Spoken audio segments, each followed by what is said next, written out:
नमस्कार दोस्तों, मैं जीवन बाबुल वापस एक बार आपके सामने हाजिर हुआ हूं इन्वेस्टमेंट फंडा चैनल पर लेकर एक हटके अलग वीडियो। आज हम लोग एक स्पेशल अभी कंडीशन कंसिडर करते हैं कि आपने घर खरीदा। अब जब भी आपने घर खरीदा है तो उस टाइम आपकी जो फाइनेंशियल सिचुएशन थी उसके हिसाब से आपने सोचा कि आपको कितना ईएमआई अफोर्डेबल हो सकता है और उतना ईएमआई पकड़ के फिर आप होम लोन लेते हैं और आपने घर खरीद लिया। अब वो तो उस टाइम का कंसिडरेशन है कितना ईएमआई पे करना था, लेकिन in due course of time आपका जो इनकम है, आपकी जो सैलरी है वो बढ़ गई है, या फिर कंपनी चेंज करने के बाद दूसरी कंपनी में जॉब लगने के बाद एक अच्छा खासा जंप हुआ है आपके इनकम में, तो आपकी इनकम बढ़ गई है। अब जब आपने होम लोन लिया था उस टाइम आपका जो ईएमआई था वो एक बहुत बड़ा पोर्शन ऑक्यूपाई कर रहा था आपकी सैलरी का या आपकी इनकम का। लेकिन अब जॉब चेंज करने के बाद या फिर इंक्रीमेंटल्स के बाद आपकी जो सैलरी है वो थोड़ी सी और बढ़ रही है और वो बच भी रही है, तो आपका ईएमआई अब इजीली जा रहा है। अब आपके पास और सरप्लस है, तो आप ये सोचते हैं कि क्या मैं ये होम लोन ज्यादा फास्ट प्रीपे कर दूं, या फिर ये जो ऊपर का मेरा जो सरप्लस सेविंग्स है इसको मैं म्यूचुअल फंड में इन्वेस्ट करूं एसआईपी के थ्रू, होम लोन प्रीपे करूं या म्यूचुअल फंड में एसआईपी शुरू करूं, क्या करूं? और यही आज के हमारे डिस्कशन का टॉपिक है आज के इस वीडियो में, तो अंत तक देखते रहिएगा। अगर आज तक आपने ये चैनल सब्सक्राइब नहीं किया है तो अभी के अभी कर दीजिए सब्सक्राइब, और ये वीडियो आप शेयर करना प्लीज अभी से शुरू कर दीजिए, और इस वीडियो को लाइक करना तो बिल्कुल मत भूलिएगा। चलिए फिर देखते हैं कि ये ईएमआई आप प्रीपे करके लोन क्लोज कर दे या फिर आपने एसआईपी शुरू करनी है, एकदम डिटेल में देखते हैं।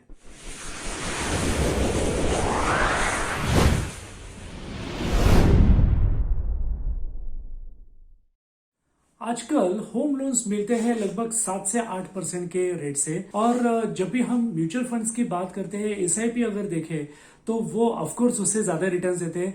10% रिटर्न तो कहीं नहीं गए, ऑफकोर्स ये सब्जेक्ट टू मार्केट रिस्क है, कम ज्यादा हो सकते हैं, लेकिन आज तक की अगर हिस्ट्री देखे तो लगभग 10% के ऊपर रिटर्न्स मिले हैं।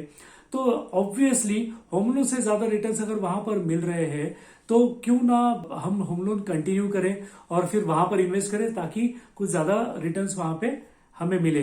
लेकिन कुछ फाइनेंशियल प्लानर्स जो है तो वो लोग कहते हैं कि नहीं नहीं, सारे के सारे डेट्स पहले जो है, जो आपके लोन से वो पहले आप बंद कर दीजिए, सारे प्रीपे कर दीजिए, क्योंकि in case of some serious condition, यानी अगर ब्रेड अर्नर जो है, कमाने वाला बंदा, अगर उसकी डेथ हो जाती है तो वहां पर अगर उस फैमिली के कुछ डेट्स है यानी लोन्स वगैरह है तो एक बर्डन बन जाएगा।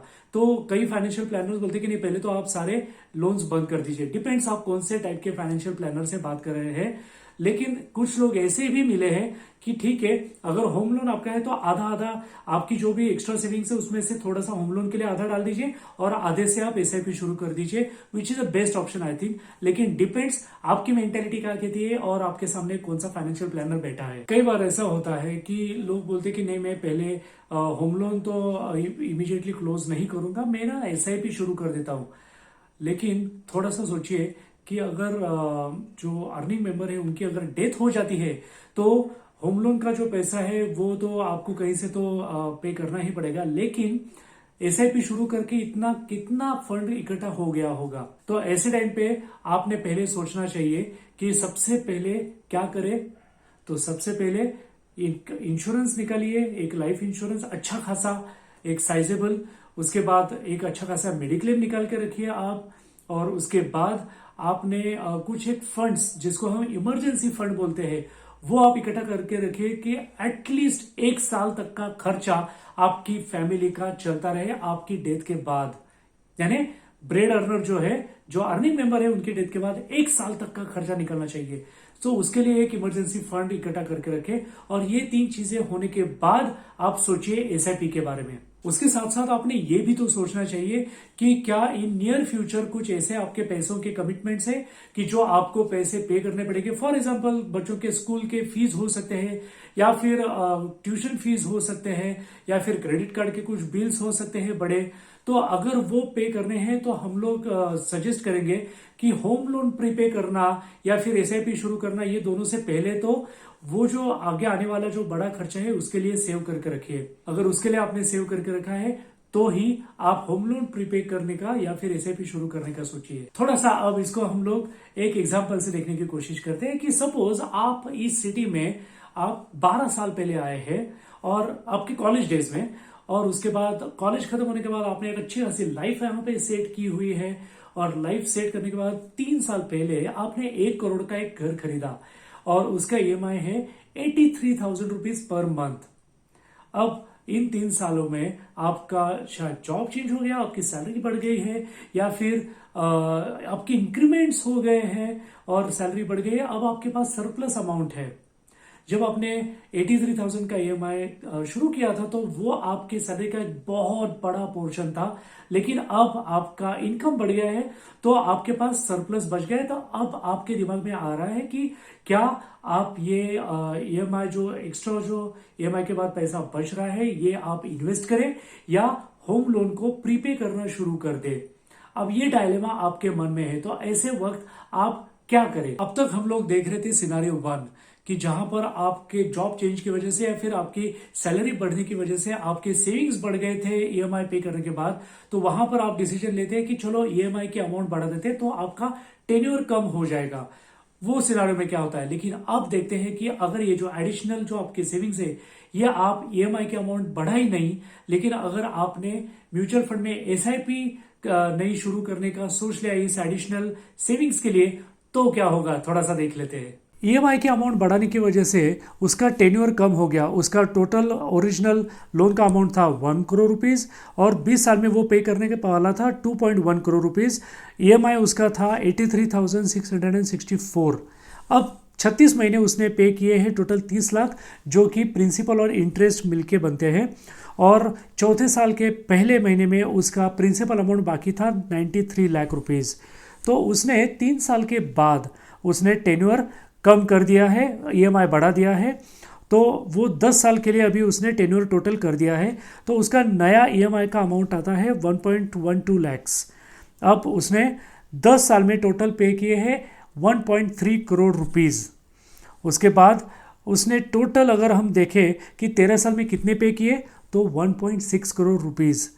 पहले 3 साल के 30 लाख रुपए और अब ये 1.3 करोड़ से यानी 1.6 करोड़ रुपीस उसने टोटल पे किए, और इंटरेस्ट पर उसने सेव किए हैं 35.06 लाख रुपीस। तो आपने पहले 13 सालों में टोटल पे किए हैं 1 करोड़ 60 लाख रुपए बैंक को, और आपने सेव किए हैं 35 लाख 6,000 रुपए इंटरेस्ट में। हर होम लोन कुछ टैक्स बेनिफिट्स के साथ आता है, तो देखते हैं कि उसका टैक्स बेनिफिट का कितना लॉस हुआ ये होम लोन प्रीपे करने के बाद। कंसिडर करते हैं कि वो 30% की इनकम टैक्स की स्लैब में है। 7 साल में उसने कंसिडर करते हैं कि लगभग 35 लाख 6,000 रुपये इंटरेस्ट पे किया होता। उसमें से जो टैक्स बेनिफिट है जो वो क्लेम नहीं कर पाएगा वो होगा 10.5 लाख रुपये। अब अगर आपने ये सोचा होता कि होम लोन तो प्री क्लोज कर दिया आपने, अब वो जो ईएमआई की अमाउंट थी वो तो अब आपकी सेव हो रही है, तो वो पूरी ईएमआई अमाउंट का अगर आपने म्यूचुअल फंड में एसआईपी शुरू की होती तो क्या होता। ये बहुत सारे लोग नहीं करते, लेकिन हम लोग हमेशा रिकमेंड करते हैं कि आपको वैसे भी आदत तो लग चुकी है ना ईएमआई पे करने की, तो उतना ही ईएमआई की आप एसआईपी अगर शुरू कर देते तो क्या होगा। जो 3 साल का होम लोन पे करने के बाद आपने ईएमआई बढ़ा के लिया था 1,10,000 का, तो यहाँ पर अज्यूम करेंगे कि हर महीना 1,10,000 रुपये इन्वेस्ट किए 7 सालों के लिए, क्योंकि बचे हुए थे 7 साल, और उसके एनुअलाइज रिटर्न्स अगर 12% मिलते हैं। अगेन मैं बोलना चाहूँगा आपको, यहाँ पे रीट्रेट करना चाहूँगा कि mutual funds are subject to market risk और उसके रिटर्न्स वेरी हो सकते हैं, लेकिन एवरेज आउट अगर करके देखें, अगर 12% के रिटर्न्स भी हम लोग देखें तो आपका कॉर्पस 7 साल के बाद हो जाएगा 1 करोड़ 50 लाख रुपए। यानी रिटर्न्स कितने अर्न किए आपने, टोटल 54,20,000 रुपये। अब देखते हैं कि लोन अगर जल्दी खत्म कर देते हैं तो क्या बेनिफिट्स या क्या फायदे होते हैं। कैसे, थोड़ा सा इसे देख लीजिएगा कि यहाँ पर हम लोग आपको बता रहे हैं कि उसका टोटल फायदा कितना हुआ है। तो उसने 1,10,000 की SIP की थी हर महीने 7 साल के लिए, जहाँ पर उसका प्रॉफिट हुआ है 54,20,000 का। और उसने होम लोन के इंटरेस्ट पर उसने बचाए है 35,06,000 रुपये। और उसका जो उसने टैक्स बेनिफिट खो दिया है अर्ली क्लोजर की वजह से, वो है 10.5 लाख रुपए का। तो उसके टोटल गेंस यहाँ पर हम देखें तो 78,80,000 रुपये उसके टोटल गेंस है, उसका प्रॉफिट है। तो यहाँ पर वापस एक बार हम लोग वही कंसिडर कर रहे हैं कि 3 साल EMI पे कर दिया है, अब बचे हैं 17 साल 20 में से। और 17 सालों में अब आपकी जो एडिशनल जो सेविंग्स के अमाउंट है वो लगभग 40,000 है, अगर आप पहले का एग्जांपल देखते हैं तो।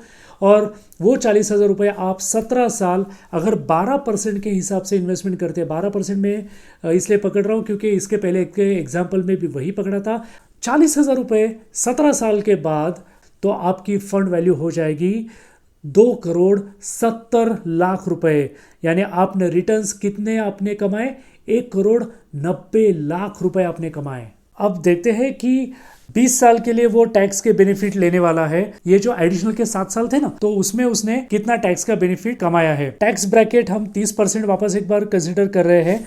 और उसने 7 साल के लिए 35,10,000 रुपए उसने इंटरेस्ट के पे किए हैं। यानी एडिशनल टैक्स सेविंग सेक्शन 24 के तहत 10.5 लाख रुपए का उसने की लिया है। अगर ये लोन वो पूरे 20 साल के टेन्योर तक कंटिन्यू करता है तो एडिशनल और क्या क्या बेनिफिट्स होंगे इसके बारे में अब बात करते हैं। रिटर्न्स अगर हम देखें 40,000 के SIP 17 साल के लिए तो 1,90,00,000 रुपए। और 7 साल में जो टैक्स सेव किया है वो 10.5 लाख रुपए का है। और एक्स्ट्रा इंटरेस्ट आप जो होम लोन के ऊपर आप पे करते हैं वो 35,10,000 रुपये माइनस हो गया। तो टोटल प्रॉफिट्स आपने कमाए हैं 1,65,00,000 रुपए।